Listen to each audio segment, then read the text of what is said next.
बिस्मिल्लाहिर्रहमानिर्रहीम। अस्सलाम वालेकुम नाज़रीन, आप देख रहे हैं हमारा टीवी यूट्यूब चैनल। नाज़रीन, खबर शामिल करने से पहले गुजारिश है कि मेरे चैनल को सब्सक्राइब कर लें और वीडियो को लाइक करें ताकि हर नई आने वाली वीडियो आप तक बर वक्त पहुँच सके।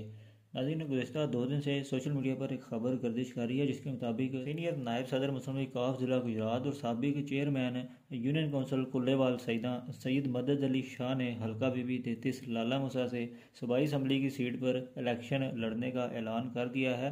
नाज़रीन, मज़ीद आपको बताते चलें कि इसी हल्का से जो है वो कायरा बरदरान भी मैदान में मौजूद हैं, जबकि रनिया बरदरान हल्का पीपी 33 में इलेक्शन लड़ने का ऐलान कर चुके हैं। दूसरी जानिब कोटला बरदरान भी जो हैं वो इस हल्का में आ चुके हैं बाकायदा तौर पर, और उन्होंने अपनी जो इलेक्शन कैंपेन है उसका भी आगाज़ कर दिया है। नाज़रीन, इस सूरत हाल के मुताबिक आइंदा इलेक्शन में एक बड़ा मुकाबला देखने को मिल सकता है सियासी तौर पर आइंदा इलेक्शन में। इस खबर में कितनी सदाकत है आने वाले वक्त में वाज़ेह हो जाएगा। आपके ख्याल में किस उम्मीदवार के जीतने के चांसेस ज़्यादा हैं? कमेंट बॉक्स में ज़रूर अपनी राय से आगाह करें। अगली वीडियो तक के लिए दीजिए इजाज़त। अल्लाह हाफ़िज़।